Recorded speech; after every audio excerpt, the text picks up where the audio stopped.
Jesus Yes, fucking always. Christ. Ladies and gentlemen, this is your bi-weekly reminder that Nikola Jokic is the greatest basketball player on the planet. More on that later. Welcome to My Brothers and Idiots, yes, the podcast where we discuss sports, music, and other things that we find entertaining and make fun of each other while we're doing it because it's a really good time. Welcome. My name is Matt. I'm King of the Goons. Let me kick you around the rest of the squad, looking like he's getting ready to jump into a Fortnite stream because he's having hardware problems holding down the fort in Extreme Southern Command. He is the owner and proprietor of Knox Nostalgic Collectibles. Ladies and gentlemen, I give you Tank Knox. What's up, brother? Hey, everybody. Yes, it is a rough go on the audio side today, but got the headphones working, so that's a positive. There we go. You can hear us, and we can hear you. That's Yay! yay. Next, and certainly not least, the man we've named the podcast after. Apparently, I'm trying to murder his brain. He is the Kaiser, the Goldagoon. He's also known as the one with the hair. And according to Chat GPT, he is the dumb one to my smart one. I summon him. Goon? I forgot about the Chat GPT thing.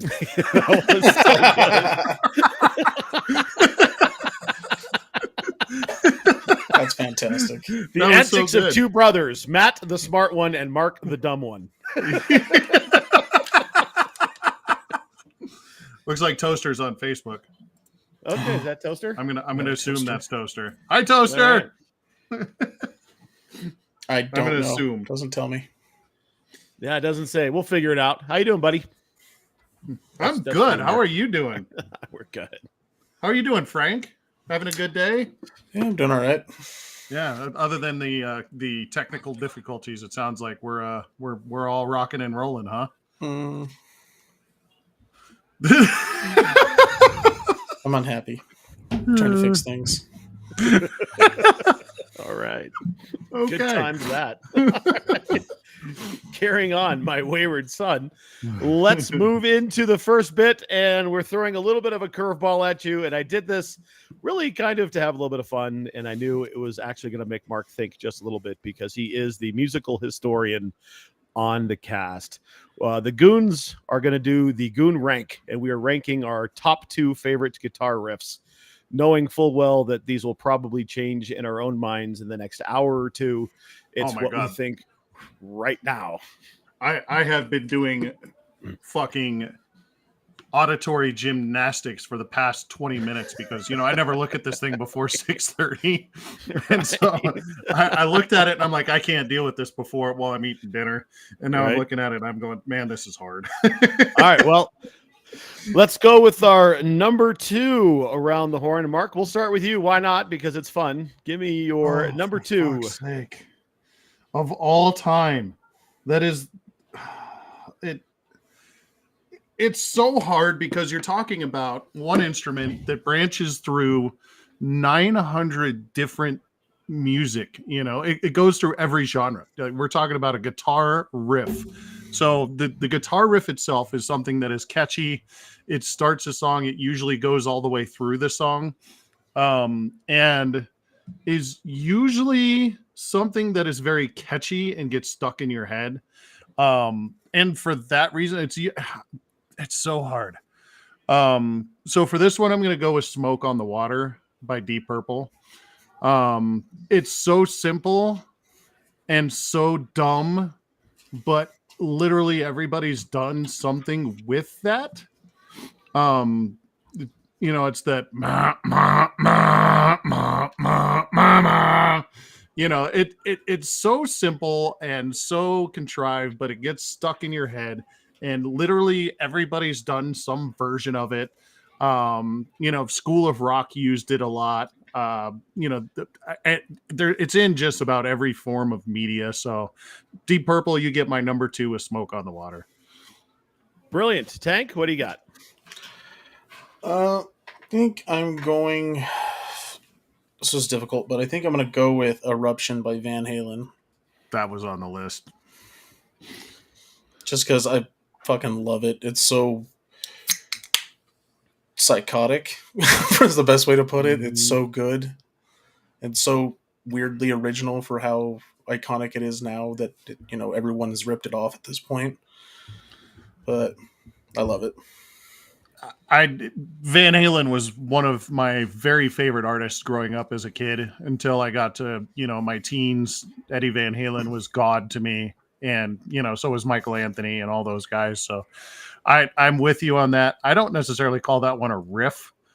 It's more of just a piece, but I will go with it just because it's love for Eddie Van Halen.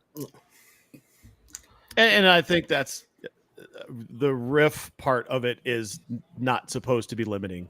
And we can just call it the piece, but I went with riff so we would get in the right frame of mind, right? Let's sure talk about the guitar thing. For me, this one was also equally as difficult because my mind changes on this all the time. And I just was scrolling through music and I hit upon this one piece and I listened to it and I said, God damn, that's good. And he's an understated genius. People who understand the guitar and what this guy did and is still doing with the guitar understand how good he is, and how good he was.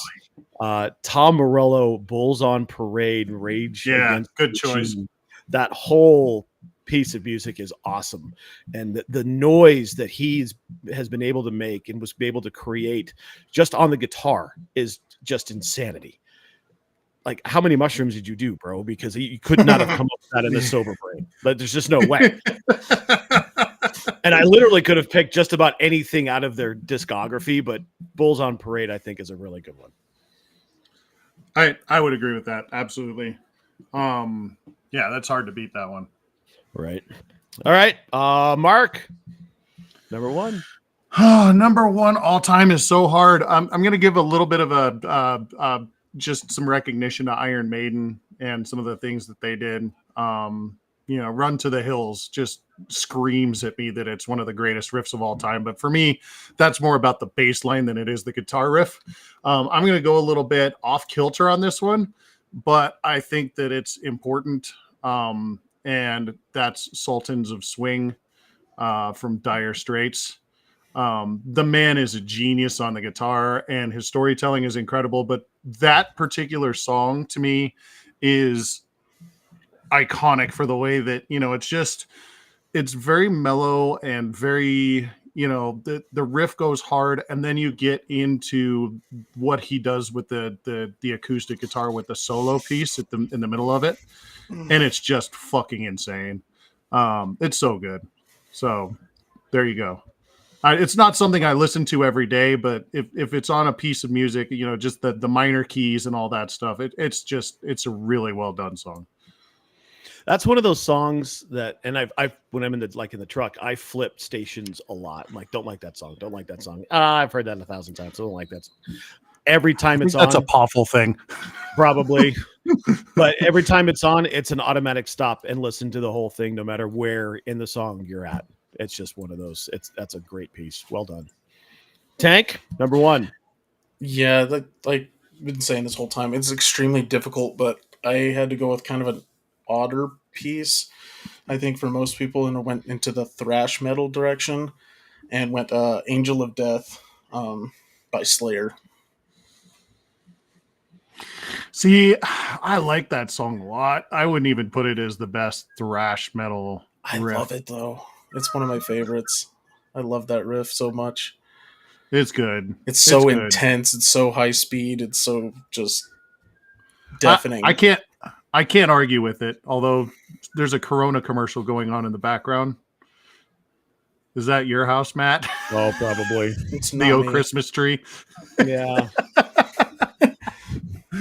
Got the TV downstairs watching. I'm dying to hear what Matt has as the number one.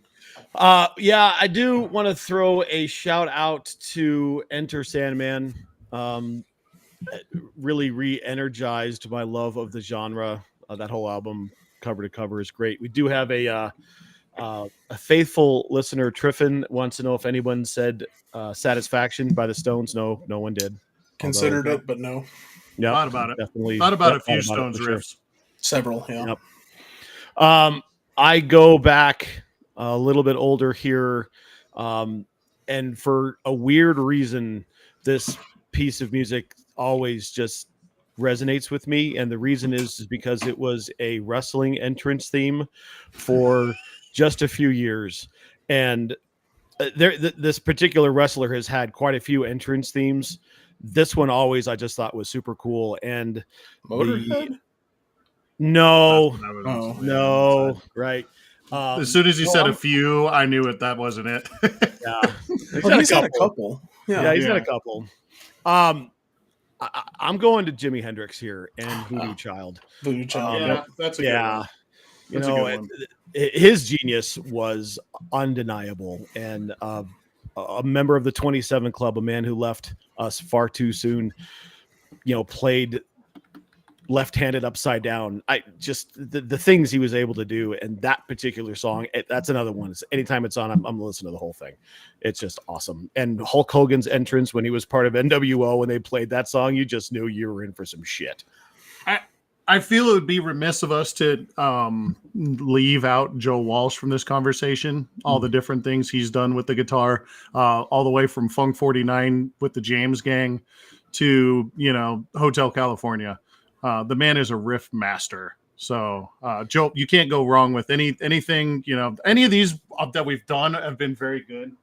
But Joe Walsh, and yeah, Triffin, you're right. Anything, Jumping Jack Flash is a good one too. Mm-hmm. He also says Heroin by Velvet Underground.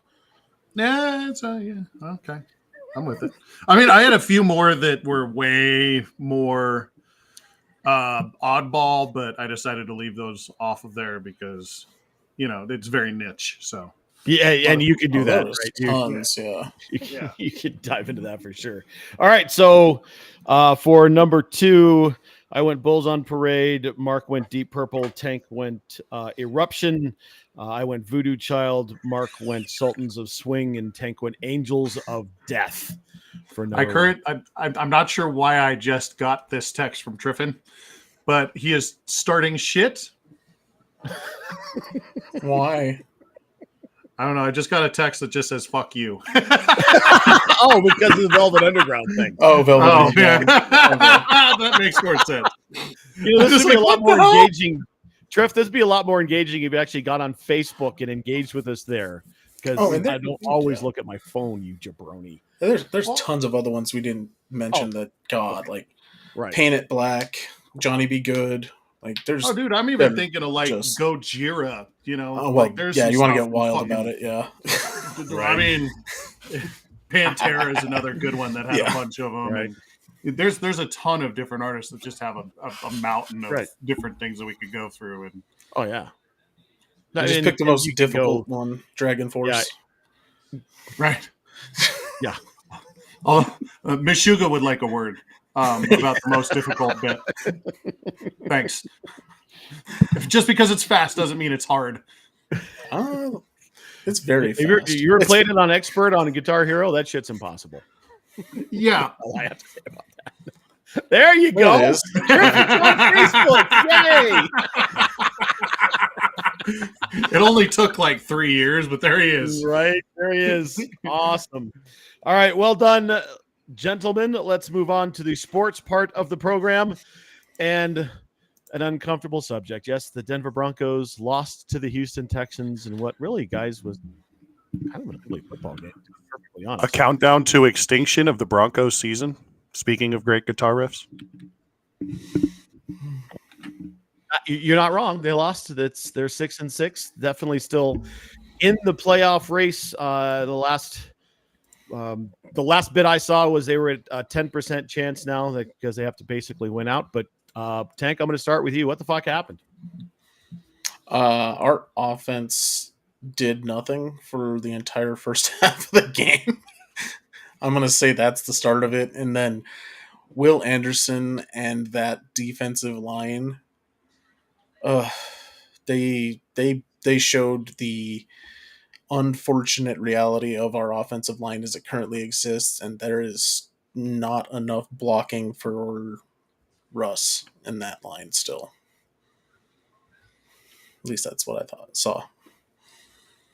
Mark? Collins is open again. Yeah. Yeah, This was the first game that I thought Russell actually looked bad this year. And you're right, a lot of it is because Ben Powers is trash. And the offensive line just was bad in general, but he was missing wide open guys all over the field, and not missing them as in like throwing the ball their way, but like he didn't even see them. Yeah. And it's hard to understate the importance of chemistry, and for whatever reason, Jerry Jeudy and Russell Wilson are not on the same page this year like they were going into last year. And I was really excited for this combo going into this year. And they just, for whatever reason, I get Cortland's the target in the red zone, but Jerry Judy's been open and we just haven't been able to get him the ball. And Russ is either, I don't think it's intentional that he's not throwing his way, but I just don't think he can see the field that well. I don't think, and he doesn't have the time to get through his progression. He's only seeing 1 and 2 and then throwing to the first 2 progressions. So, and I think that speaks to the game plan. I thought the game plan of this game wasn't very good offensively. They start the game with a shot downfield. That's 2 in a not row. what this team. Yeah, that's not what this team does. You set 2 up in a row. everything with the run, and you go. If you go 3 and out on the first series, you go 3 and out on the first series. But you have to land those body blows. You can't just start that way, and it just seemed out of sorts from the start. I can't believe I'm going to do this, but I'm going to start this conversation already. They had 2 shots right away, and one of them should have been caught. Tank, take it away. Tell us why Cortland sucks. I don't, and see, here's the wildest thing, because I know this is a weird debate. I don't actually think that Cortland sucks. I think he's a very good receiver. I think every once in a while he has an issue where he doesn't, I don't know if he's not tracking it through to completion or what it is, but the last 2 weeks he's had 3 drops that Why were would you throw him that softball? they were his 100% his ball. He should have caught it. It wasn't misplaced. It wasn't out of his zone. He hit him in the hands and he dropped it. Here's the thing. Every receiver in the league drops balls. Every Yes. single one of them. And this discussion reminds me a lot about the discussions that were had around one Rod Smith. Demaryius Thomas. Or Rod I Smith. was thinking about Rod Smith. No, I'm talking about Demarius and how That's a good one. Demarius never was truly appreciated around here for, and as brilliant as he was, yeah, he would occasionally drop a ball. You know what? Cortland Sutton's the top 3 in touchdown receptions this year in an offense that doesn't throw the ball a lot. Receivers drop. And I think the expectation of perfection time in and time out, I think, is unreasonable. There are going to be times when a receiver who makes outstanding catches is going to drop a ball. He's had 5 this year. 5. He's had 9 touchdowns the last 12 games. Yes, he made a mistake, and I think he'd like to have that one back. I don't know that hammering on the guy for drops is necessarily the route we want to take here when it's clearly an offensive game plan issue. Well, I don't know if it was a game plan issue as much as execution. You don't have, it's game plan because you don't have exactly what you want at the quarterback situation. But we are talking about a top 5 against the run defense and one that was second to last against the pass. And so the idea is hit them where it hurts, right in their terrible secondary. And that works if your offensive line is holding up and if Russ can hit wide open receivers. I thought it was interesting. I listened. I don't know if you guys had a chance to listen to anything that Sean Payton said on Monday, but he threw Russ under the bus very hard when talking about that very last play. He was like, yeah, well, we're not going to really talk about it, but we are. We don't know what to call that play. We'll just call it chaos and street ball. And he used those words in the conference call. There was apparently supposed to be a motion that was never called, and you can see that because Lucas Kroll has no idea what's going on the field because he's supposed to be moving. 3 again, receivers on that Russell. last play had their hands up. They didn't know what to do. No, Right. because Russell called the ultimate play chaos. and didn't know what he was doing. And and somebody said that it was because Russell took a shot. I don't think that's it. I think Russell was fine. I just don't think Russell knew the play. And this was his worst game of the year, and it looked a lot like the stuff that we had to deal with all year last year. And while I agree he had a rough game, and that last play It was garbage. an unnecessary way for him to end the game because it was only third down.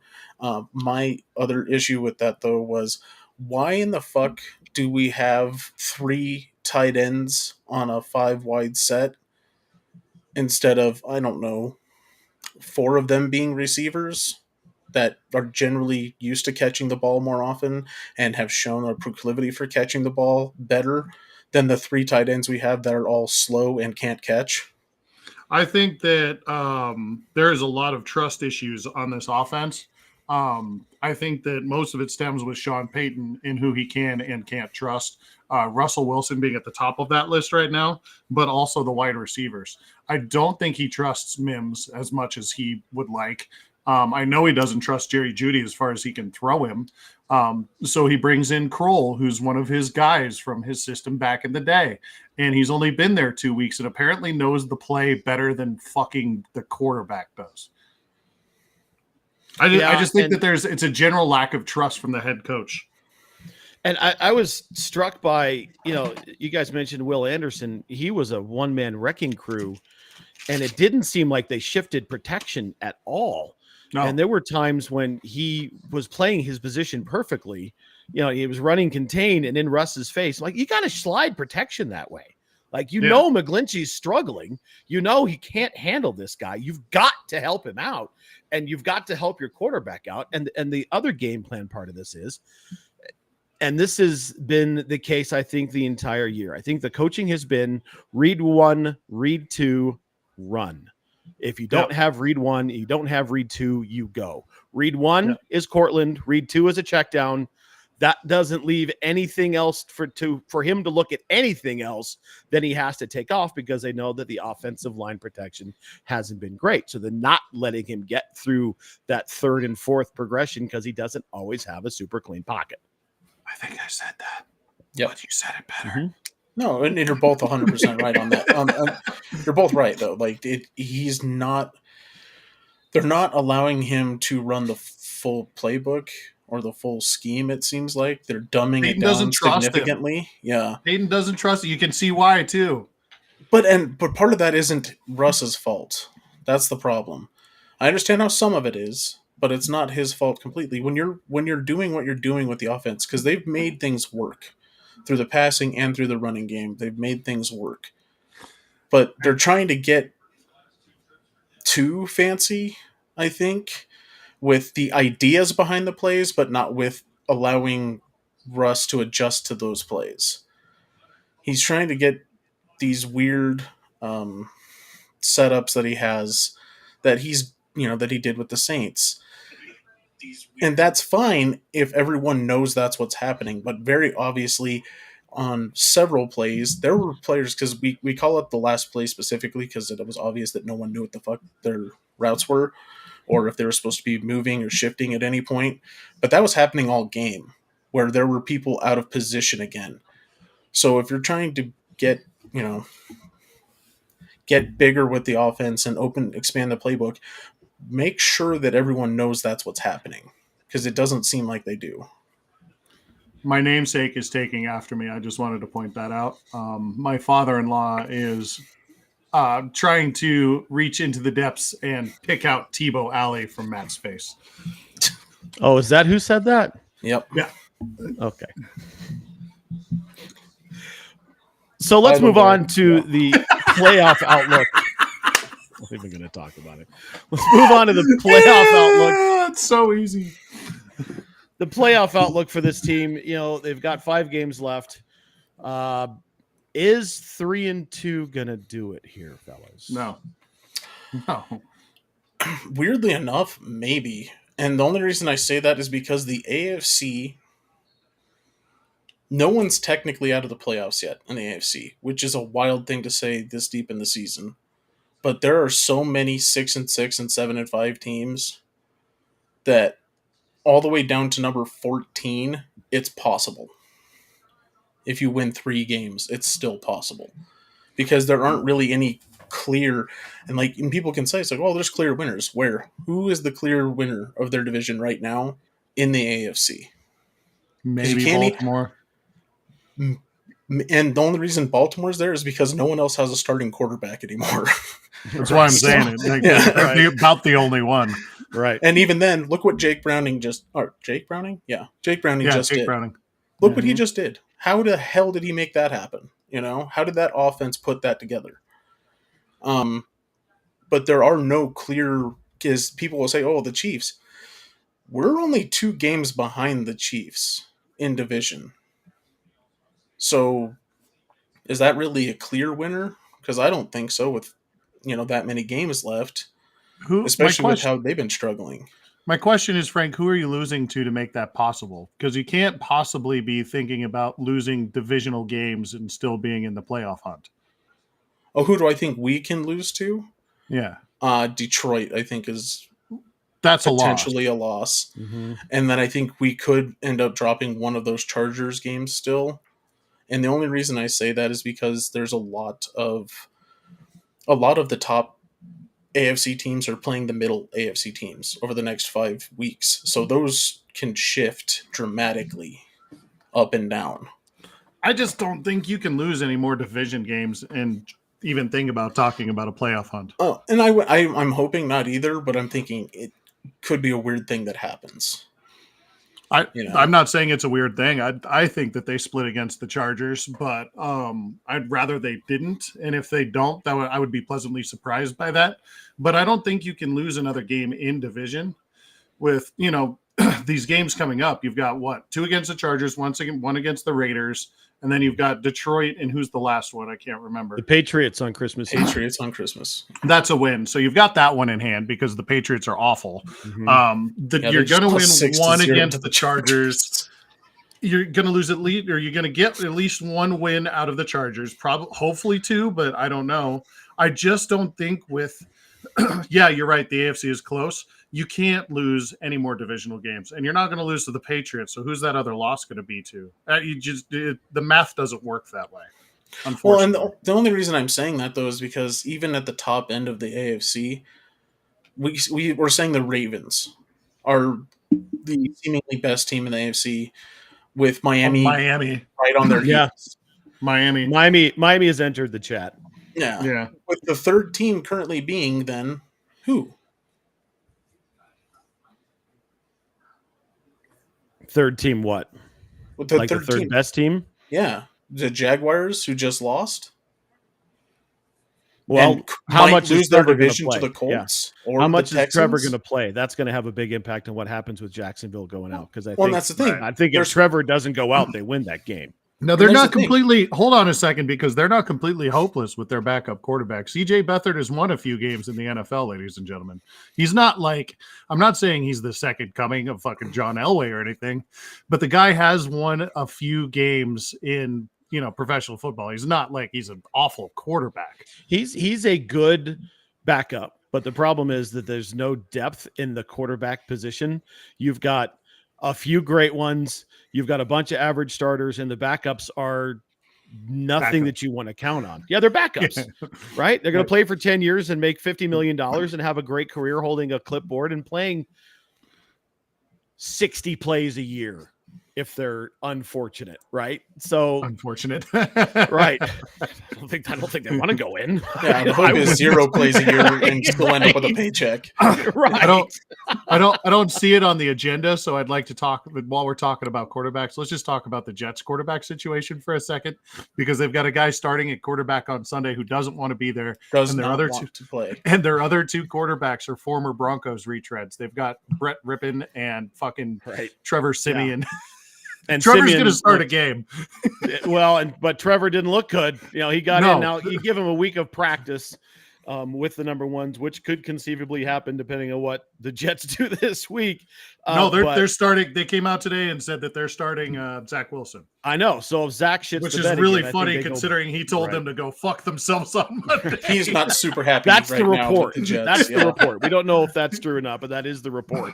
And Saleh was pretty clear. It's like, no, he wants to be here. He wants the ball. He said all the right things. So who knows, right?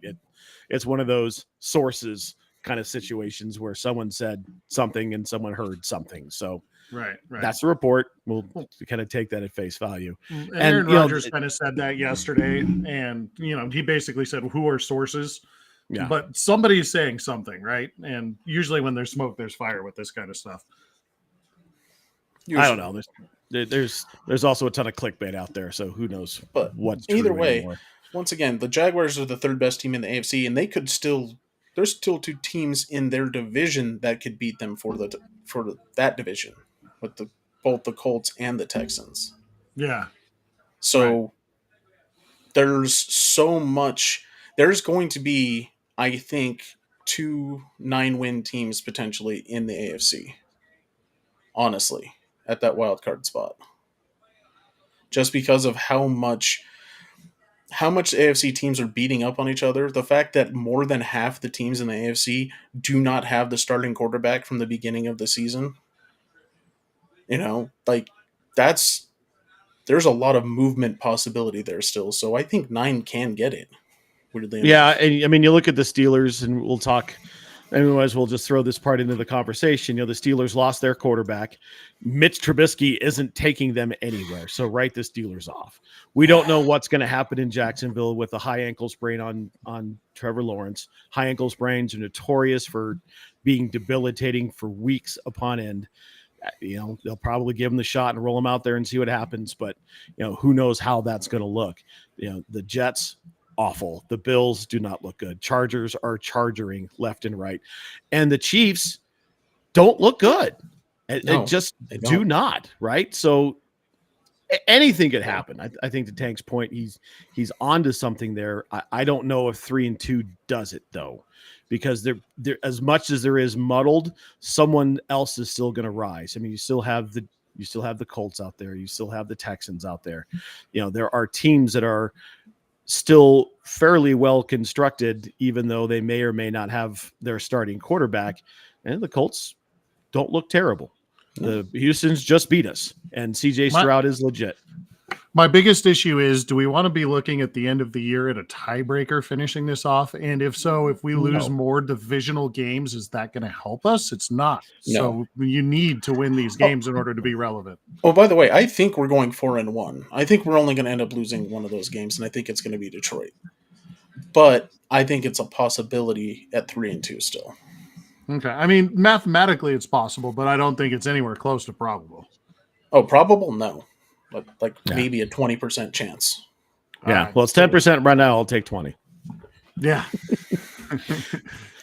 That's double the fun. Right? Well, double midgard. Right. So we talked a little bit about it. Trevor Lawrence goes down in spectacular fashion the other night.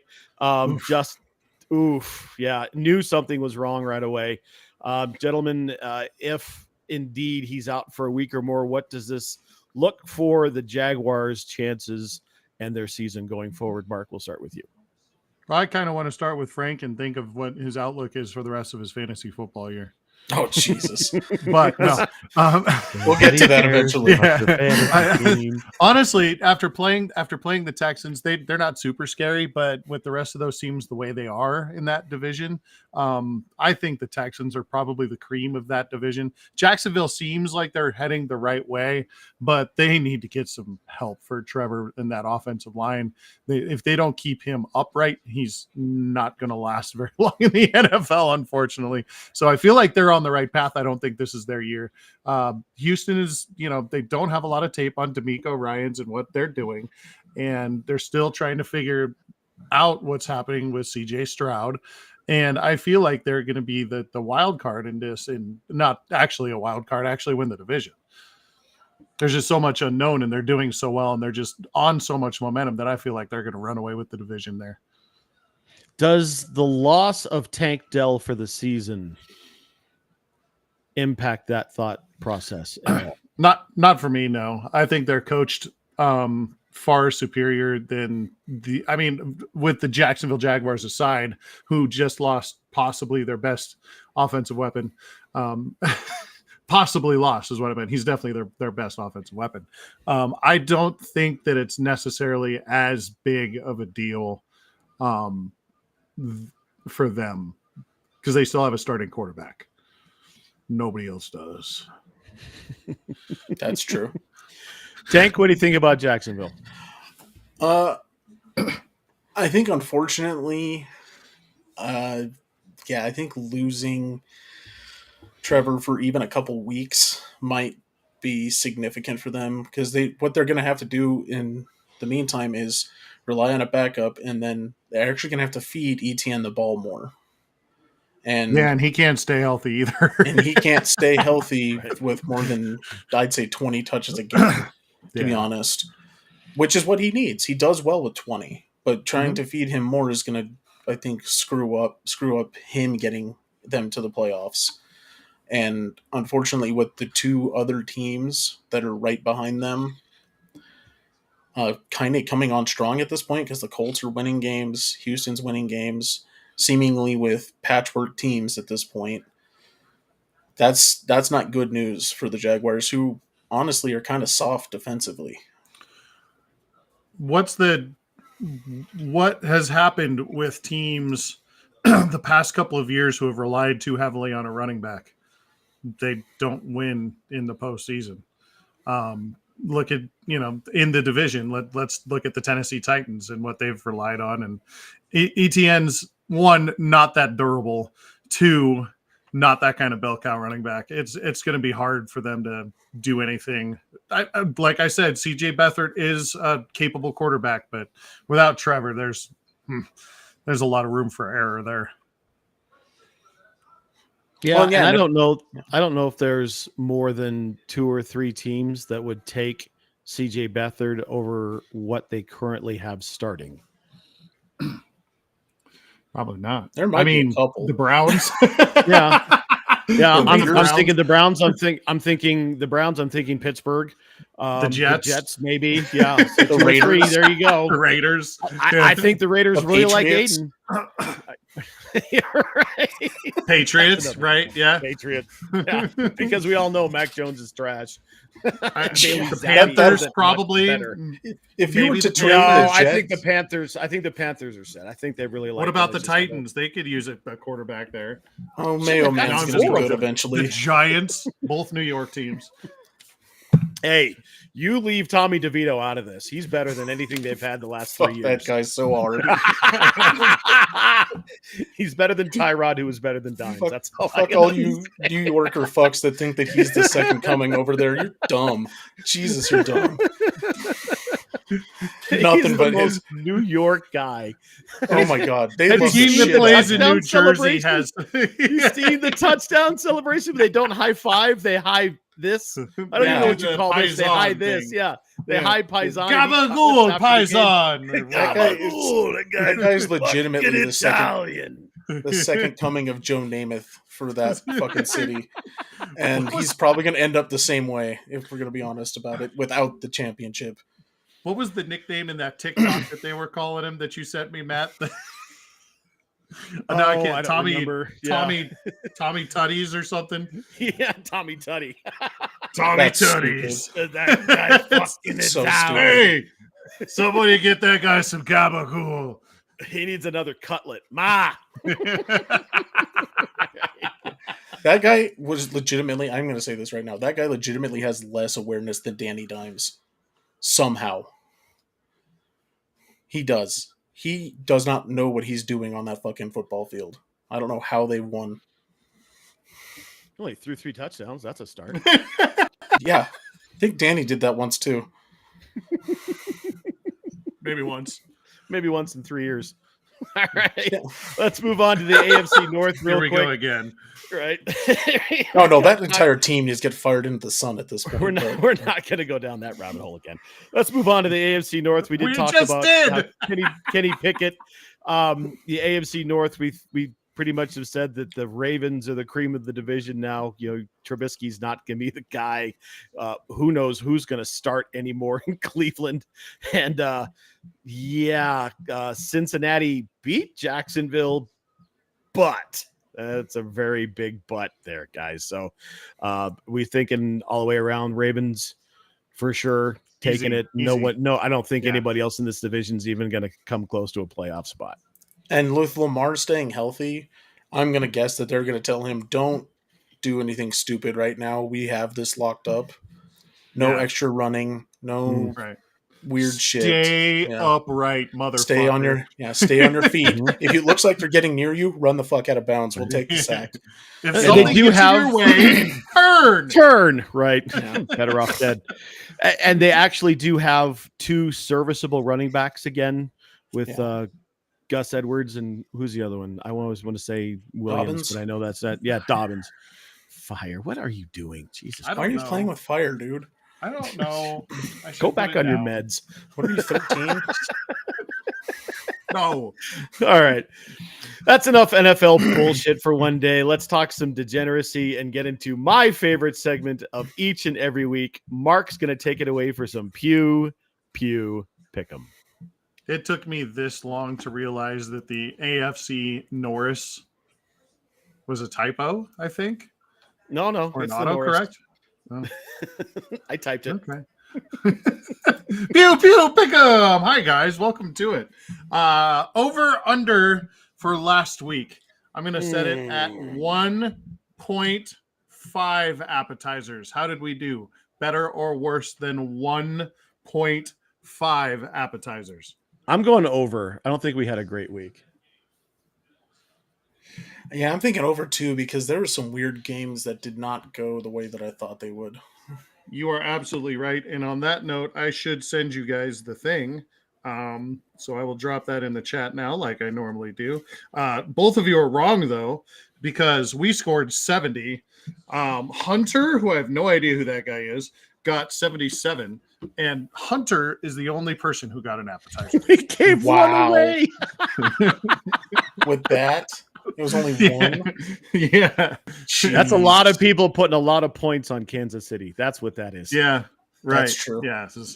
That's exactly what happened. And Jacksonville. There was a lot of people that missed a bunch of those games. A lot of people had the Broncos too. So, but there were some things there. I don't remember if there were any ties of note. I don't feel like there was. Oh yeah, Tank, you had the correct answer on the Bucks game. Holy shit. I think that was the only one, wasn't it? It was. Yeah, so the only tie Tank actually won. So congratulations, Wow. Tank. I We were went positive talking for the shit. second time this season. We were Wow. talking so much shit about your picks on Sunday. We were, But it yeah. turns out you're the only one who got it right. You know what game you guys didn't get right?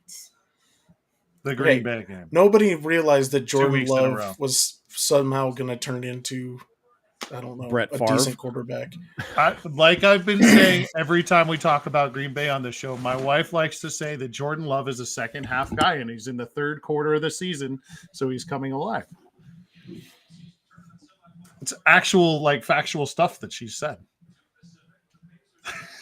We also didn't realize that Kansas City was going to eat as much shit as they have this season, to be honest. Man,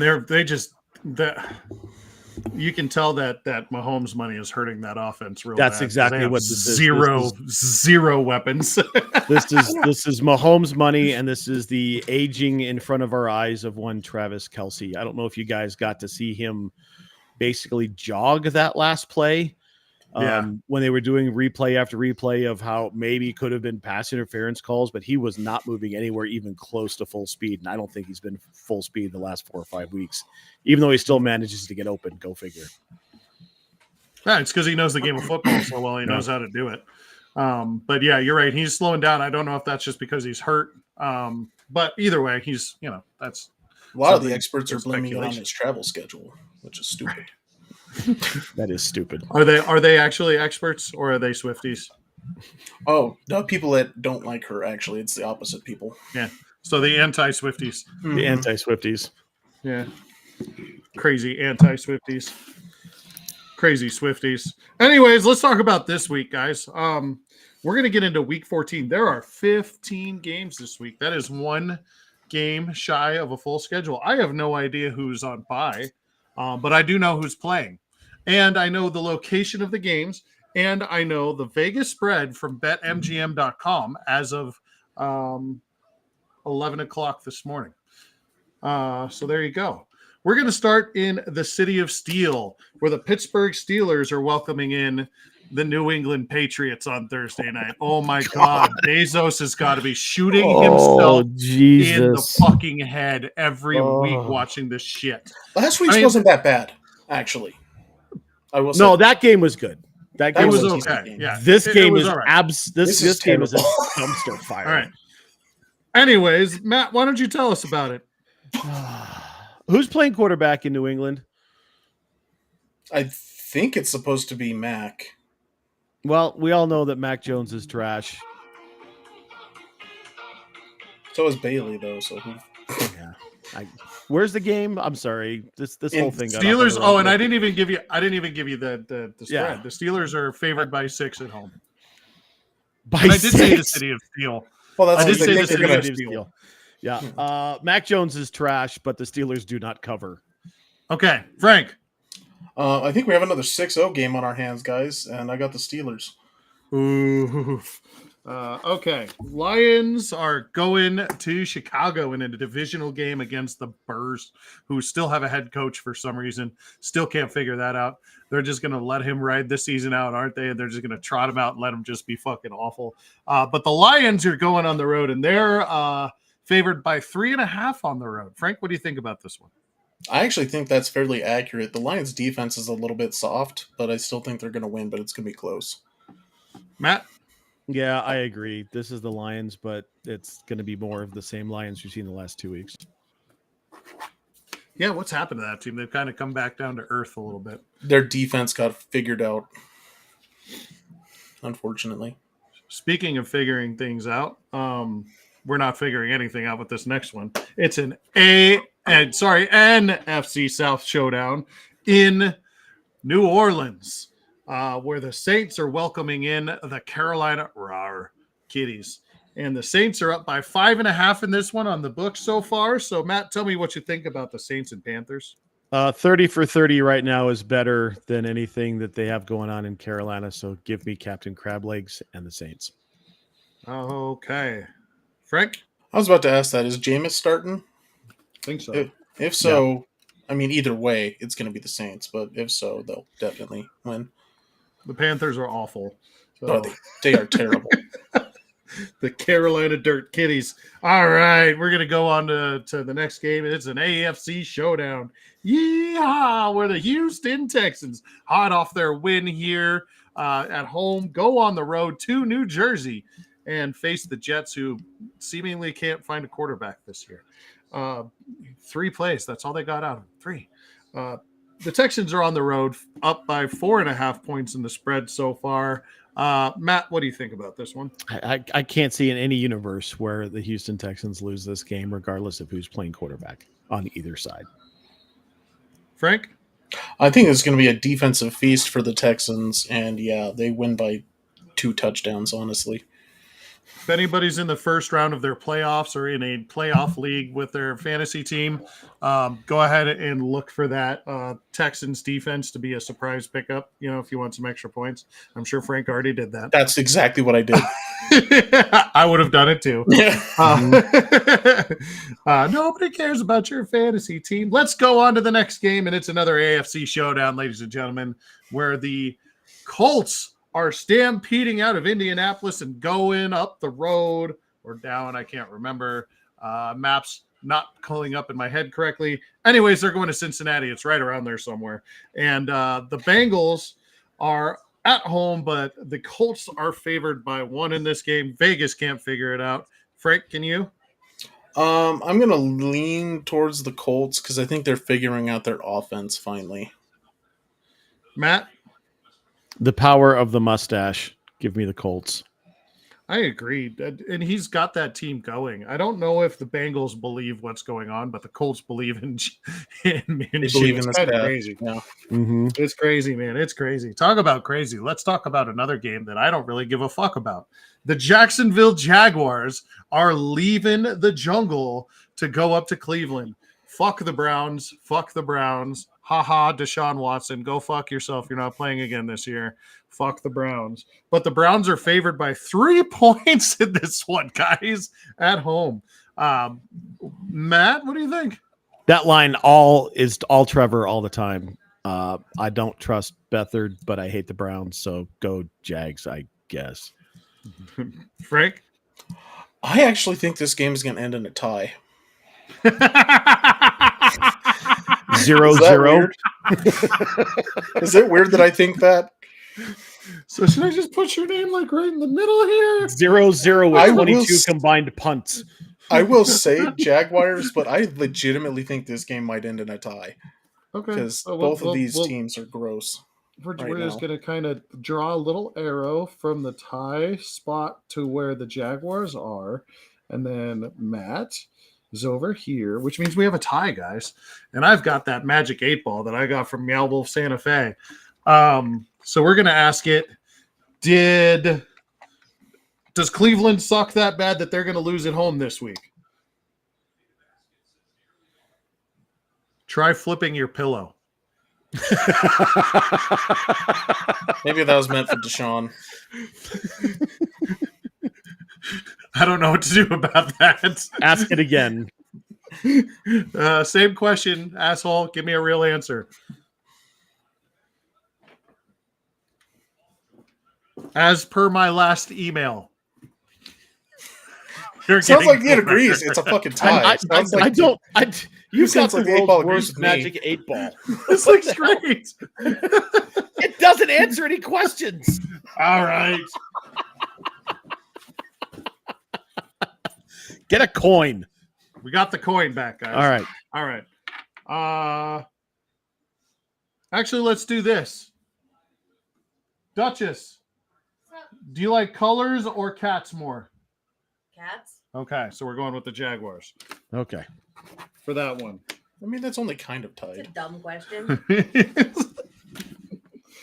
Speaking of dumb questions, here's one for you guys. The Rams are leaving the confines of Cronkyland and going to Baltimore, where they are taking on the Ravens. The Ravens are currently a touchdown favorite. Frank, what do you think? I think that's an accurate statement, but I'm going to go with the Ravens, but this is going to be kind of a close game, I think, weirdly. Matt? Yeah, I could see this thing being like 27-24, but the Ravens take it. Cool. So not covering the spread, but we are doing that. This will be a fun one if you like pain. The Tampa Bay Buccaneers are leaving Tampa Bay, and they're going up to Atlanta, Hotlanta, where the Dirty Birds are at home, favored by 2.5 in this one. Matt, what do you think? Go ahead. Baker Mayfield is trash. Go Birds. Okay, we knew it was coming, Frank. Weirdly enough, I think the Falcons are the only team that can pull a way out of this division, and I think this is when they do it. I completely agree with both of you on that one. On both sentiments. The next game on the list. The next game on the list is going to be a West Coast showdown where the Seattle Sea Chickens, them dirty birds from Sea Chicken Land, are going down to San Francisco. They're going to have some Cioppino while they're there and maybe a couple Irish coffees. And the 49ers, who are lightning hot, are currently favored by 10.5 points at home against Seattle. Frank, what do you think? I think that is 100% accurate, and I think the only touchdown Seahawks scored is DK Metcalf at some point. DK Metcalf, because he needs the fantasy points. Matt? Yeah, 10.5 isn't enough. Niners are healthy. Debo's going to score 5 times. Dude, Debo is fucking wild. He finally is healthy, 12 weeks into the season. He was very unhappy Crazy. about last year, and he Yeah. took that out on the Eagles. He's very, very mad. He's mad all the time. What do you think they call him Debo? That's not his name. It's a fucking nickname because his mom liked Friday. Okay, well, here's a game that nobody gives a shit about. Can we have one that somebody cares about? Because it's been nothing but Yeah. garbage. There's it doesn't get much Okay. better here, guys. Okay. All right. The only thing that's interesting about this game is the fact that it's in Las Vegas, and Las Vegas is cool, right? So the Raiders are at home, and they're welcoming in the Minnesota Vikings, who are currently favored by 3 on the road.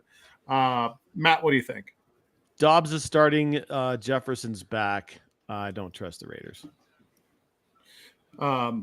Mac, you're not going to get any free fantasy advice week next week. So, yeah, you're good luck with that.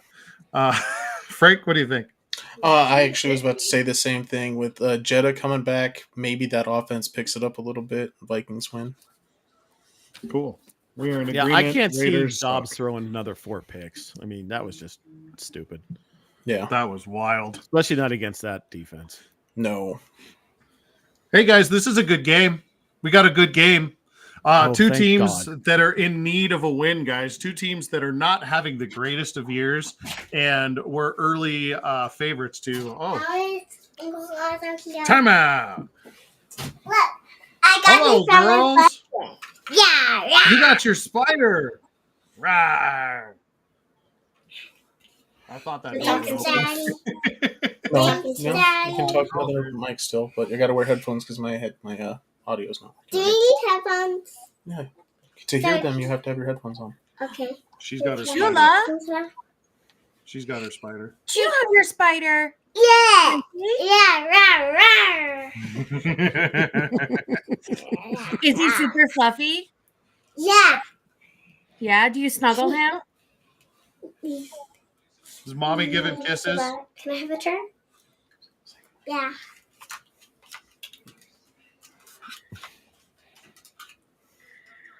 Scarlett, you look so This is the official. mic that you're using right up here. Uncle Gonzo. Ah, I mean, Matt is literally trying to murder my brain. yeah. I wonder what I'm getting from Christmas from you. From us? Yeah. Mic right here. I That was- actually just got done. I have sorting I was about going the to say presents. that's ironic I because want they just got Santa's over there organizing the presents right now. I'm not Santa. Have Santa a was good in the game. North Pole. Okay. Yeah. Mimi, What, baby? Mommy is gonna. Me and Mommy are gonna ask Santa for something special in Daddy's stocking. Yeah, I think Yeah. that's a good idea. $1,000. No, it's Okay. something special. A fistful of dollar Pretty bills. special right now. $1,000 pretty special. Good night. Good Couple night. rolls of Good hundreds. night. We love you. Okay. Deedle deedle away. Deedle, deedle, deedle, deedle, deedle. Hey, Mimi, is yours also Matt's literally trying to murder my brain? No, No, that's Gonzo's trying to What murder is her your brain. name? my name is Mimi. That's it. Mimi. Go. Love you, girls. Good night. What's your profile name? Oh, did you just see Dad's post? So,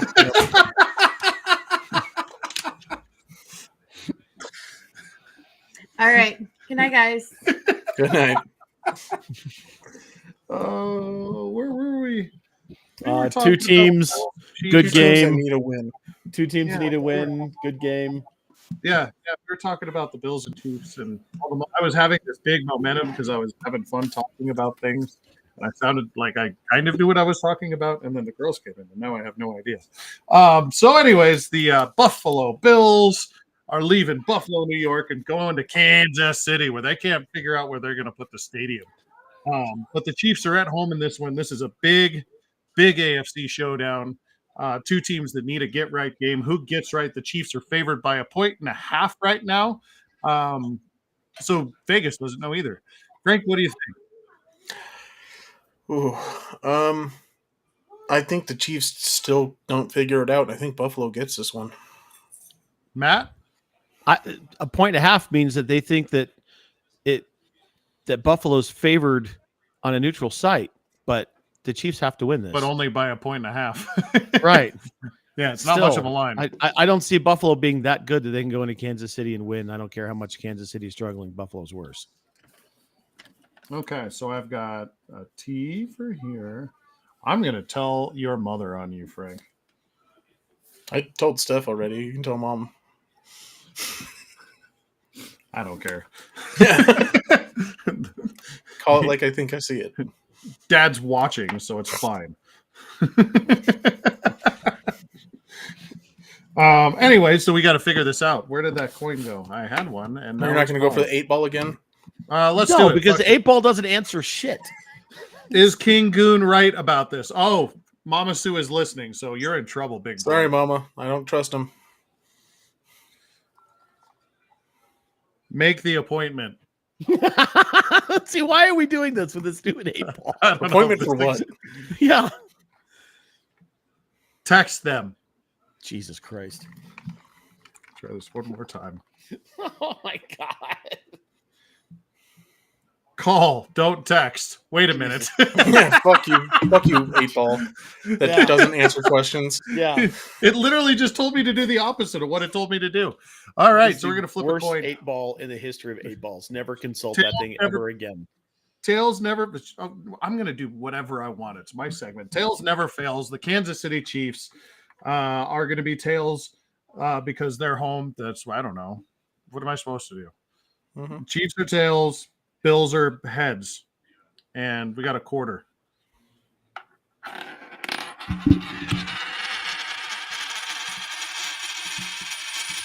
We got the Chiefs.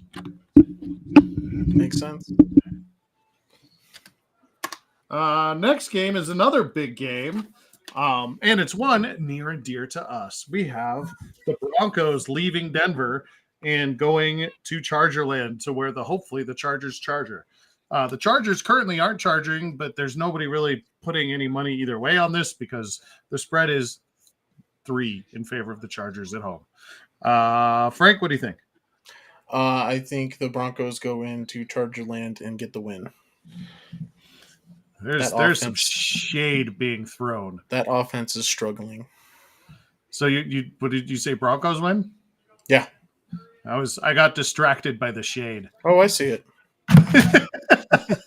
There is shade. Matt, what do you think about this one? Chargers continue to charger. It's the beginning of the end for Brandon Staley. Hopefully for their It's the sake. beginning of the end for Brandon Staley. Ex-son. How many eggs will you suck? Hopefully none. Not much of an egg sucker. All right, and Sarah's husband. Okay, another big game of the week here. This one actually might be the game of the week, to be honest. The Eagles are leaving Philadelphia and going down to Dallas to face the Cowboys. Cowboys currently favored by 3 in this one, guys. Matt, what do you think? By the time the season's over, the Cowboys will not have beaten a team with a winning record all year long. Go Birds. Birds, Frank? Question mark? Weirdly enough, no. I'm taking the Cowboys at home this week. I think you're right. The Eagles win the division eventually, but I think the Cowboys get a get-back game right here. Okay, so I got a K there, and a T there, and a magic 8-ball that says, Oh, for fuck's sake. Sana Colita. That's such a good Santa Fe 8-ball. That is so great. Oh, the 8-ball. As soon as I saw it, that. I wasn't even going to be able to get through that as soon as I saw the words. No, mames, way. All right. So the Cowboys will be okay, we'll do that this way. We're just going to do the same thing. The Cowboys will be tails and the Eagles will be heads because it's home and away. Okay. Okay. Oh, the coin fell off the thing. Jesus. It's tails. I don't like the coin siding with me. I know. The fuck is going on? Well, it might be a winning streak coming here. We never know. I sincerely doubt that. I'm on my 6th starting quarterback in fantasy. There is no such thing as a winning streak. Nobody cares about your fantasy team. I think the but it's teams still that have funny. started on my team care because I've apparently punished all of them severely. It's a really funny situation, like this football game that we're going to talk about next. Are there 2 Monday night games this week? Is Yes, that what's there going certainly are. Yep. on? And they're both at the exact same time. They most definitely are. Why are they doing this? Because ABC and ESPN both work for Disney and both want money, I guess. I don't know. Oh, they don't have any good TV on ABC for a Monday night, so they're putting football on? Both, yeah. Holy shit. So who's announcing the other game? I did not see who that was. Actually, Yeah, so I and don't which know. one is the Manning cast going to cover? Right. What? I would yeah. assume the Giants and Packers. But the Oh wait, no, they Dolphins do. are- No, they're doing. Well, shit. Who are they doing it for? Are they doing it for ESPN? Because if they're or ESPN Plus. I don't know. If it's ESPN Plus, then they're doing the Packers and Giants. If it's ESPN, it's Titans and Dolphins. These are They're all doing things. Titans. That I'll bet somebody you they're needs- doing Titans Dolphins. These are all things that somebody needs to look up for me while I'm finishing this segment up. Oh well, no, I think Um, ESPN Plus does the Manning cast, right? No, it's on They do. ESPN two. It's on ESPN two. But it's also on ESPN Plus. Oh. So it's 'Cause probably that's that where I one, watch then. it. It's probably Yeah. Packers and Giants then. I don't know. All I know is this game's going to suck. The Packers and Tanks Giants. Yeah, The fuck Giants. The Giants are in New Jersey. They'd at least be Tommy 6-6. DeVito where Tommy DeVito can hang out with Danny DeVito and get plenty of paisanis. The Packers are on the road. Well, calzones. The Packers are on the road, guys. Packers are on the road and favored by 6.5 in this one. Is that number big enough, Matt? No. I mean, I love me some DeVito, but no. Maybe one of these games is going to be on the Ocho. You're welcome, Triffin. There you go. So, no, who's winning? It's not enough. I told you, it's not enough. Oh, it's not Packers. enough. Okay. Yeah. All right, Frank. I would have fired all three of the Giants quarterbacks into the sun, and suited Even up your boo? anybody Wait, else. even your boo? At this point, hell yes. Packers win, yeah, by probably 10. I'm Your gonna most say it. fitting- I'm gonna say it right now. If the Packers find a way to lose this, Oh, I don't trust them anymore. yeah, and the text will Matt be LaFleur flying should be about fired. having to pick them in this stupid game. I don't care who's married to who. Hey, I'm just telling you that Jordan Love is a second half quarterback, and it's the second half of the season, and he does really well at this time. So he's figured it out, and now he's going to be a good quarterback. Maybe. Anyways, the second Monday night game is as much of a barn burner. The Tennessee Titans are going on the road down to Miami, where they're just having so much fun in Miami. Like, Mike McDaniels is the most fun coach. Tyreek Hill has the best celebrations ever, and apparently they have a team meeting that's just about celebrations. So they actually do an extra practice just for these celebrations. Did you guys see the roller coaster? Holy shit, that was fucking good. I enjoyed the shit out of that. Anyways, the Dolphins are favored by 13.5 at home. Tell me why that number's not big enough, Frank. If there was any game where they might win by more than 50 this year, it's this one. 300 receiving yards for Tyreek Hill, maybe. Woof. Matt. They have no defense on the Titans. Matt. Tyreek Hill wins the Karma Award for the year for paying that photographer salary for the rest of the year that got suspended by Agreed. the NFL. And yeah, the Dolphins are the best team in the AFC. I at one point, I think we talked about it at one point on one show. I may have said something about Tyreek being a bit of a diva. He is, but man, that guy's got a heart of gold, right? Like, that's pretty cool. And know all the what struck presents me? he buys for his teammates. Yeah. And You know what He's- struck me about Tyreek when the Chiefs and the Dolphins played, and he walked up to Andy Reid and didn't do poked his anything. belly. Gave him like two of the cutest little like, "Hey coach," like little pokes in his belly, and then told him how much he loved him. I'm like, God, I don't want to like you, but dear God, you're adorable. Oh my God. You treated Fat Andy with such respect, and I love Fat Andy. Fat Andy's my guy. And he was just like, poke, poke. I was like, And there that were was like so these cute. itty bitty like butterfly taps, like, oh, hey, coach. That's hardly even touching. Yeah, he's coming up and like giving people big old hugs. He comes up and Yeah. like kind of just stands there for a second, just poke. Right. It was great. And also, was great. fuck Captain Mayonnaise, the banana peel eater. Should have lived with that. Time in the Will time Levis of is- podcast where Will Where- Levis is trash. We'll just add him to the list.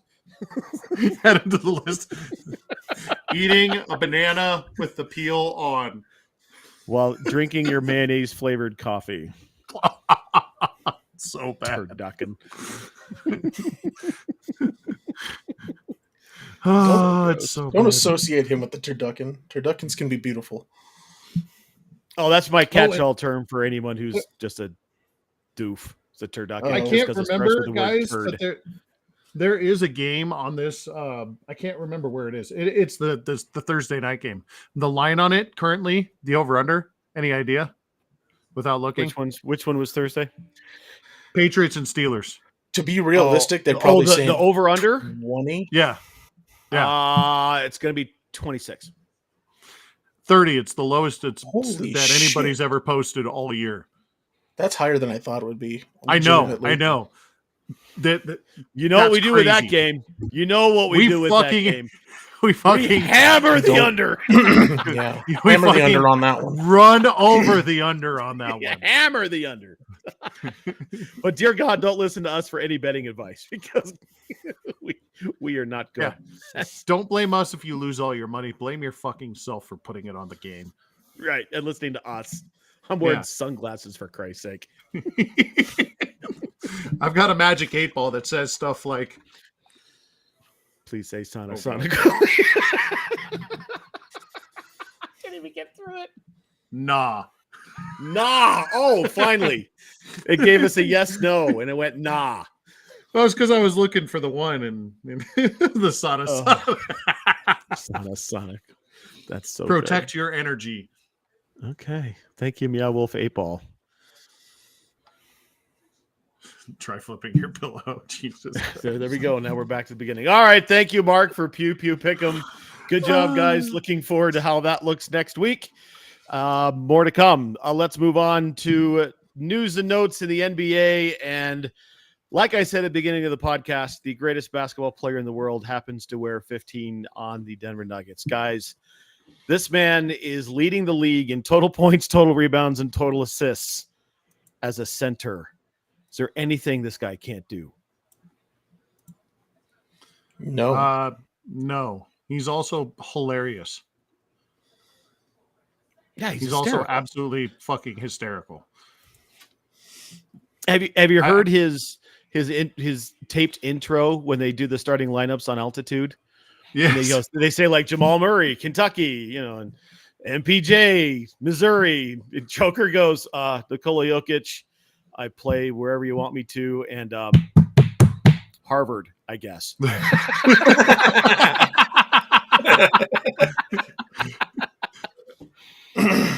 A man is a treasure.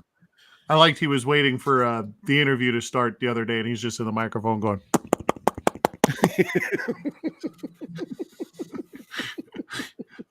What a king. Oh, so good. They are actually playing the Clippers right now for what seems like the 106th time this year. Losing to the Clippers. They're losing by 4 points. It's 61-57 at halftime. So more to come there. And that retirement home of a Clippers team, they'll find a way to piss it away at the end there. So I'm not too worried about it. Currently, the odds for Joker to win MVP, I know we're not even at Christmas yet, but I think it bears a conversation. He is rated basically 66% to win it. So it's Joker by 2/3, everyone else by 1/3. Surprised here, Mark, at all? No, it's the way it should be. Mm-hmm. I think after last year and all the bullshit, people are just going to get called out left and right if they don't call it like they see it at this point. And he's the best player. You see it on the stat sheet, and that's the way it should be on the Vegas lines and everywhere else. It's at this point, if he keeps up, he won't keep up this pace if he's anywhere near this.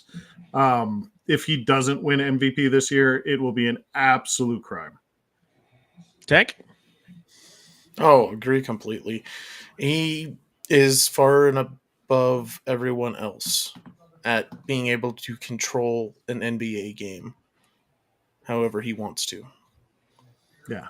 That says something. He's playing chess out there on the floor, just putting people where he wants, and then runs a play. And the thing about him is he makes the right play almost every single time. And in the basketball game, that's almost impossible to do. Like, he just knows where to go with the basketball, and his basketball IQ is just through the roof. Yeah, he's playing chess and everyone else is playing Go Fish. Yeah, and everyone's stroking Embiid for getting another 50-point game for some reason. Because he's East Coast, man. That's what happens. Right. Actually, if you turn on the networks right now, they talk about the team that shall not be named. And that's all they're talking about because of the in-game tournaments and the guy who shall not be named. Well, something funny happened to them, though. So.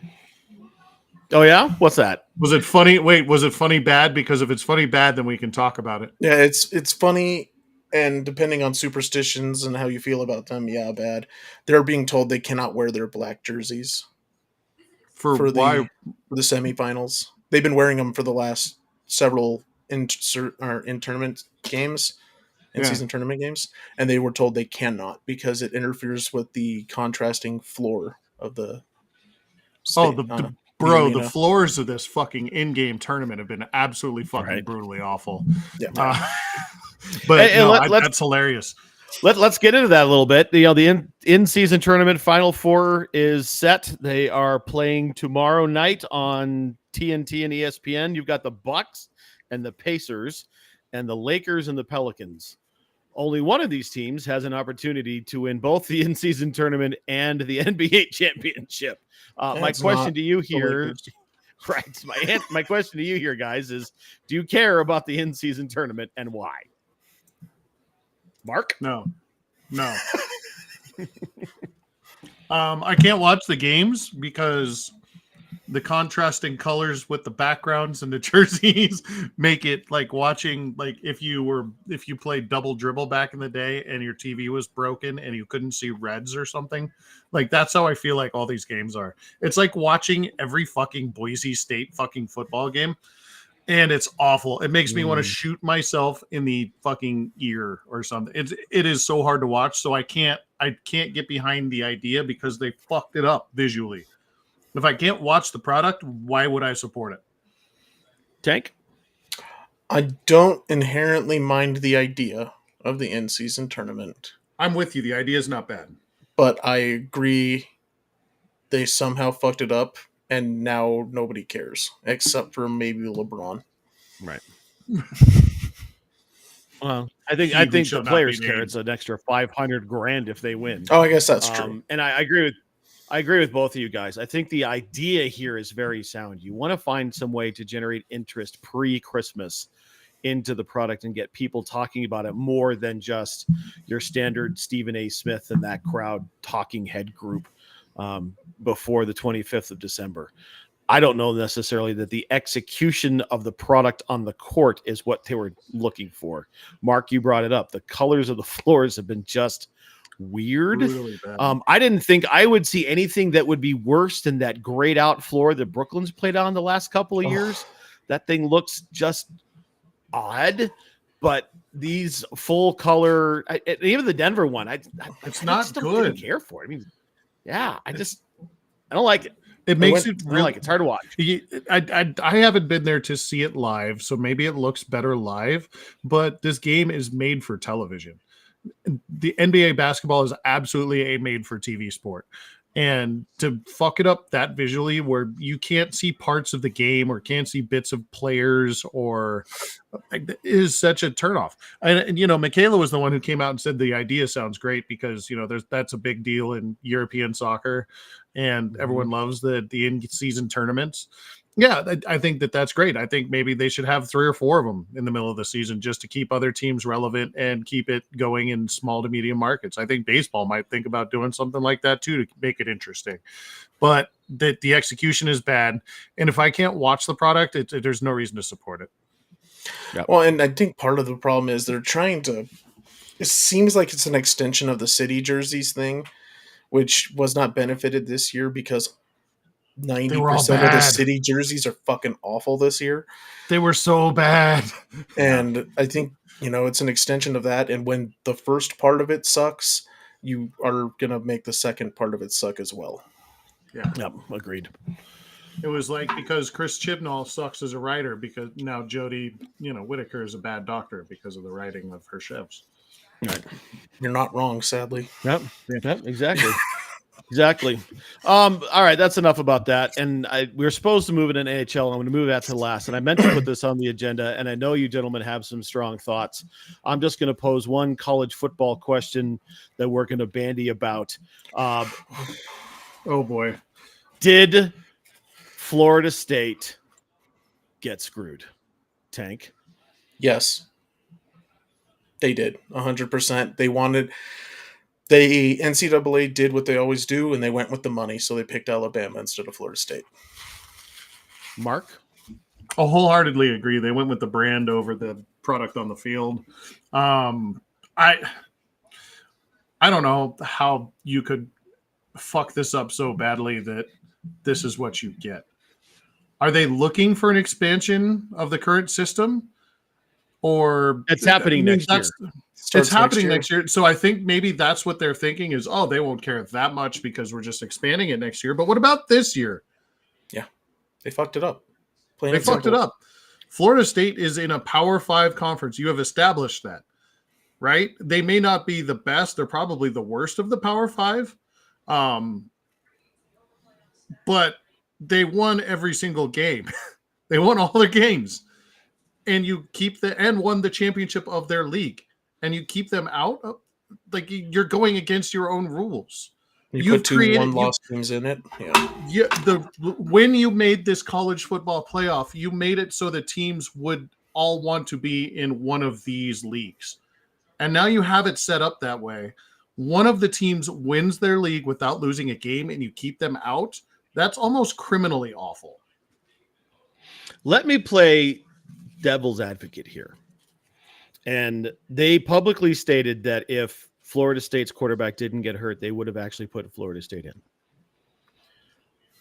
They didn't come out and say they have to put a good television program on that's going to be exciting to watch. And do you think maybe that they, looking back at some teams that have been in this position before that maybe shouldn't have been there, that have not played well? I'm looking at you, TCU. I'm looking at you, Notre Dame. Did they want to have more of a competitive product as opposed to the most deserving teams in the product? Potentially, but they also wanted to coddle to the SEC because they make them the most money. And also that's bullshit reasoning for creating this. That's bullshit reasoning. Why? It just is. It's just bullshit.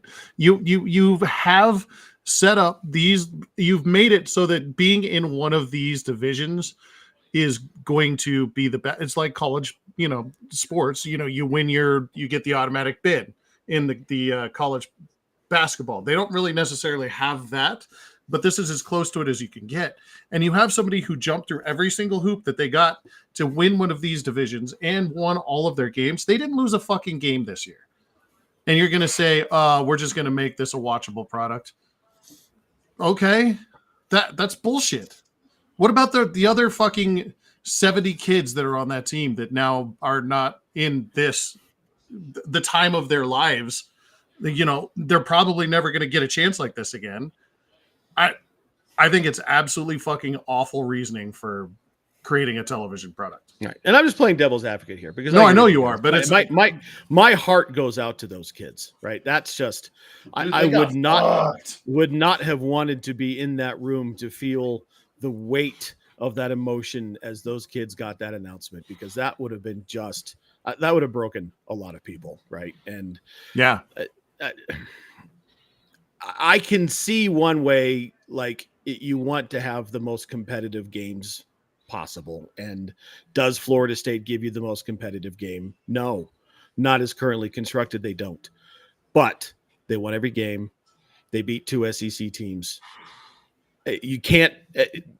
If you put Alabama in, you have to put Texas in because Texas beat Alabama, and Texas makes them a shit pot full of money too. And Texas is going to the SEC next year. This isn't going to be an issue. You know, if you could put in the 5 power conferences, and someone's still going to get the shaft. There's still going to be some sort of argument with when they expand. There is every year. Yeah, someone's always going to get left out. It hasn't been this bad in a while. No, though. this is the worst one I've seen. Yeah, this one's pretty bad. I will say, when they were originally talking about expanding, and it's an interesting dive into how choices have consequences. And I'm not saying this is anybody's fault, but it's very interesting to me that when they originally were talking about expanding in 2023, 3 commissioners of the Power 5 schools voted against it. The Pac-12, the Big Ten, and the ACC. If one of those guys flips, this isn't an issue this year. Well, and the commissioner of the ACC is the one who is in charge of the committee. So that's hilarious. I mean, right. No, that's what happens when you bite your own dick, I guess. And I'm going to be honest, because I am a Texas fan, actually, so I was happy that they got in. And I think out of the one-loss teams, they were the one that deserved it. Them or Georgia deserved it more than Alabama, even though Alabama just beat Georgia. I think that was 100% a recency bias pick and just a total SEC snow job on this one. Well, I don't know if it's necessarily recency bias, because if you're going to go recency bias, you go with Georgia, who only lost one game in the last 29 and is back-to-back champions. Well, right? No, I'm only saying recency bias because they just beat Georgia. That's the only reason. Oh, okay. I got it. I got what you're saying now. Yep. Okay. I think it should be, Michigan, Washington, Texas, and Florida State legitimately. I think those are the teams that earned it across the entirety of the season. Mm-hmm. So, all right, before we go into the NHL, fellas, make your prediction. Who wins it all? Mark?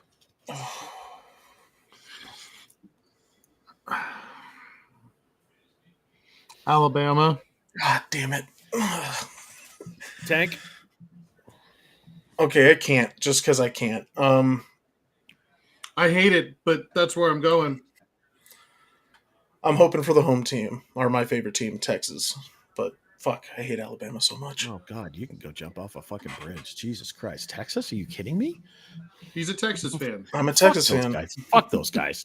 I don't trust Michigan or Washington against my those head. two teams. My head says Michigan. I really am pulling for Washington. I would love to see that team make a run and just upend all of this with the demise of the Pac-12. I think that storyline would be awesome, and how the Pac-12 had one of their greatest seasons, just top to bottom, and then dissolved over the course of a year, the likes of which we've never seen. We've never seen anything like this, right? Yeah. With just a major conference just flushing itself all the way in season. Like we saw the Southwestern Conference go away, but that was because SMU got the deke and then people were leaving and whatever. Yeah, but that we've was never seen anything like season. this. It wasn't in the middle of the season like It this. was Everybody's just like the jumping commissioner's ship. going, Okay. oh, Yeah. look at all my toys. Right. And now the I was going to say the Pac-2 Big East, but that didn't happen like that fast. No, it didn't happen Oh. that fast either. Now you got the Pac-2. We're going to play with the Mountain West, but not in the Mountain West. Pac-2. That's what's left. That's what's Everybody else left. is gone. It's the Pac-2. It's the Pac-2. Every Take other the one fucking and throw it out. every other fucking division is like the Big Ten has 800 teams. Right. Fucking the Big 12 has like 45.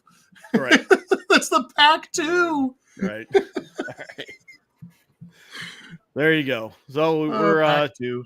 managed to mention all 4 teams. We'll see who's right. I think Michigan's going to win it, but whatever. Let's move on to the NHL. Gentlemen, looks like Cale Makar may be returning to the ice soon. He is skating, was actually in contact yesterday in practice, but they really need him back on the ice because otherwise you're getting a whole lot of McDermott, Mark. Oh, and he scored another goal. No. But it's he And it's hard because when you're watching him, when you're watching the Avalanche play, you see some of the best skating on the planet, right? You're seeing Nathan McKinnon and Val Nichushkin and all these guys who are just fucking incredible on the ice. And then you see McDermott, who looks like us out there. I can skate better than McDermott. I can say that with confidence. I with confidence I can tell you that I cannot, but it just looks bad. And you just last year they didn't do that well in the regular season, and in the postseason they did obviously not very well. And one of the reasons is because of the reliance on one Curtis McDermott. He just can't play that much, and you're missing one of the best players on the planet. So you substitute our boy Kurt for best player on the planet. No. I think that's going to improve. I'd say easily debatable that he's not the best defensive player in the league. And yeah, that's a hard replacement right there. I would say that he's not even just the best defensive player. He might be one of the best players on the planet. I don't think it's debatable. I think he is absolutely the best defensive player on the planet. And he is in the conversation for best in the world. Best player, yes. Yeah, absolutely.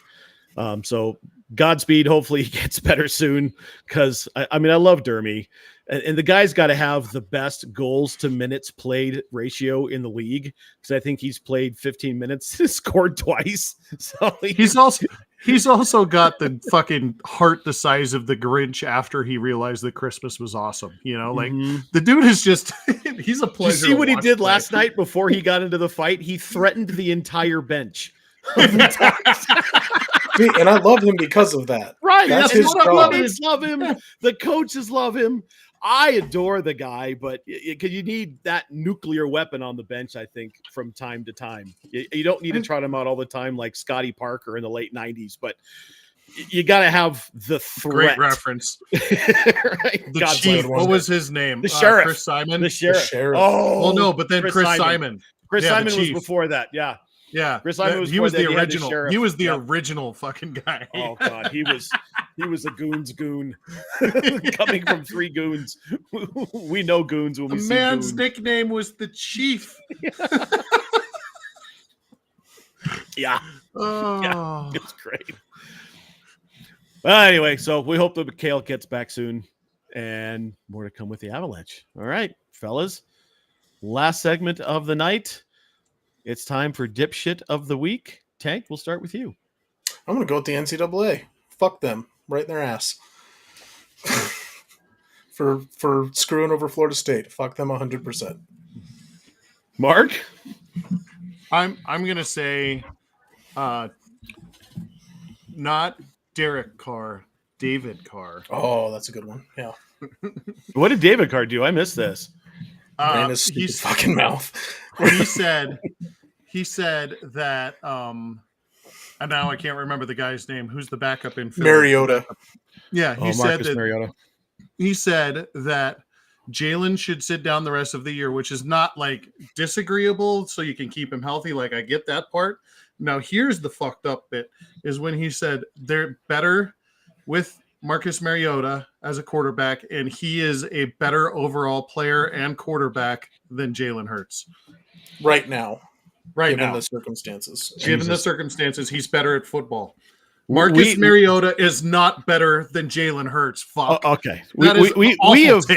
We have bandied about some just gross takes on this podcast. That is the worst. That's the worst thing I've ever heard uttered on these airwaves, and it wasn't one of the three of us that said it. No. Dear no. God. Yeah, so David Carr is my dipshit. Not Derek Carr. David Carr. Who took way too many shots to the head. Oh, yeah. And clearly has a little gap in something that's called the brain here, because Jalen Hurts is better with 0 legs and 1 arm and no eyes than Marcus Mariota is at his best in Oregon with all of his Oregon Duck teammates. Like, that is not a fucking fair comparison. No. And it's the worst take I've ever heard. Oh, that's awful. I didn't see that. Well, that's a good one. We do have an honorable mention via the text. Triffin says, Mark, you are the dipshit of the week because you don't like the Velvet Underground. I didn't say I don't like him. I just know, said, but you know how he deals in absolutes. If it's not hyperbole, Triffin doesn't want it. Correct. I'm gonna go. I thought about NCAA, but I figured someone else was gonna grab it, so I decided to go in a different direction. I'm gonna go to the sport of golf, and I don't know if you guys have seen this yet or not, but my dipshits of the week are the old stuffed shirt white dudes who run the game of golf at the PGA, the USGA, and the Royal and Ancient. They have decided that they want to roll back golf ball technology because pros are hitting it too long. Look, I'm all about it. If you want to change the game a little bit so the pros have to be a little bit more strategic and can't drive through corners the way they're doing it right now, and you've got guys just bombing it off the tee, I understand. Don't take my long ball away from me, bro, because what's going to happen is the balls that you are going to be able to buy in 2028 and 2030 are going to be the same things that the pros buy because no one's going to make older balls. That was great. That was actually great. No one's going to make the older style balls that we as casual golfers like to play with. I'm losing, and with my swing speed, I'm probably 95 to 100 miles an hour on my swing speed. I'm going to lose 10 yards off the tee with your new balls. Fuck you, USGA, PGA, and Royal and Ancient. I want my 8 to 10 yards back. I don't care about your pros. Let them have whatever balls you want them to play with. I don't care. Don't mess with a game that's been more inclusive, that's blown up in the last 3 years, that blew up tremendously 25 years ago because of one Tiger Eldrick Woods. Fuck you guys. I'm going to stock up on noodle balls and Pro V1s. Fuck off. And we do have, via it looks like Twitch, Dipshit has a Dipshit of the week. So I'm going to kick it over to her, I guess, to type it in. I hope you're typing it in now. She sent us a thing. Oh, she did? Pull it up in Discord. Yeah. Yeah. I think get it. Yeah. Yeah. Difference in all situations, goal plus minus per game, and the Sharks are the dead last by a lot. And by a lot. Yeah. It's not it's by close. Like a full goal. Yeah.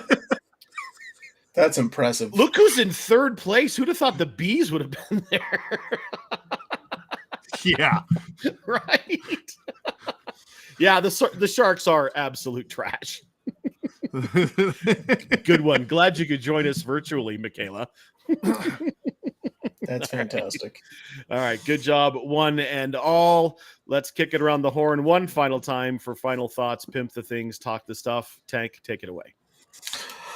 Oh, yeah. You can join us next week at the Nerds That Know podcast. You can join us for a shorter version of this show on the Scramble next week, either Tuesday or Thursday or Wednesday. We'll figure it out. You can find me on all the socials at Tank Knox or Knox Nostalgia Collectibles. And go Broncos. Mark? Yeah, Triffin, indubitably. Also, join us for the Nerds next week. We got a chance yesterday, and you're going to see some stuff. He just texted me, said something about using big words, so I decided to use another big word. Yeah. So you're going to prevaricate. Yeah. Yay, verily, yay. Yay. And verily. Anyways, so we got the chance to go out to Meow Wolf yesterday and get a sneak peek into a co-op that they did with a company called Mighty Coconut, and they're doing virtual reality golf simulators. So it's an Oculus thing, and you know it's putt-putt, so you're just playing putt-putt. And they have one for like Labyrinth. They have one for the game Myst, if you remember Myst. And it's just like virtual reality putt-putt, but you're in like a full real world, and it's an open world. So they've created one with Meow Wolf with Numina. So you've got like the Barrett, the big ferret thing that's up there and wandering around, and there's other creatures, and there's a thing flying around that could jump on its back and then fly around with them in a circle. And it's a putt-putt course that's inside of that area. So they're coming out with that expansion tomorrow. It's a DLC that they're coming out with for that Mighty Coconut game. I think it's called Walkabout Golf. But it's for your Oculus. So it was a really cool feature. Can't wait to see more of what they do. And yeah, we'll talk more about that next week, and also Doctor Who. There you go. Nuggets update. They're up by 2. DJ's playing here, guys. Oh, really? Yeah. Wow. Okay. Right. I mean, did you hear what DJ said after he went off in that one game and they were just doing the 2-man game with him and Reggie Jackson the entire time? They both went for like 40 total points. And they said, "You going to play more?" He's like, "No, man, I'm a starting pitcher. I play once every 5 days." Love it. Solid. Absolutely solid. That's great answer. Yeah, DeAndre's great. He's so good. I'm so glad they kept him. He's that veteran voice. Make sure you check us out on all of our social channels. You can find My Brother's an Idiot on Facebook. Just search that. We'll get you into the group. You'll find the black logo. Just click it. You can find My Brother's an Idiot on Twitch and Twitter at The Idiot Goons. Also on YouTube at The Idiot Goons. Is that right? Or is it My Brother's an Idiot? I always get that one wrong. That one is My Brother's an Idiot. My Brother's an Idiot. Mark's Twitch, Twitter, and TikTok is at Poffletime. My Twitch and Twitter are at Poffleopagus. You can also find me on TikTok at King Goon Smoke. For the absent sort of MJ, we love you, MJ. We love you, MJ. And for the absent Mewty, we love you, Mewty. Mewty. And no. we didn't figure it out, but we'll throw this out now. We would love to interview Gene Mingo sometime, anytime. You just hit us up there, Gene. I had a moment and I lost the moment. Oh yeah, so I just let it go. Yeah. There was a moment and I missed it. I'm like, opportunity lost. Yep. Just not going to go back. I'll shoehorn it in at the end with a plead. Let's interview that guy. For Tank and Mark and the rest of the Goon Squad, this has been My Brother's an Idiot. My name's Matt. Make sure you take care of yourselves, take care of your families, and take care of each other. We'll see you next time. See ya, bruh.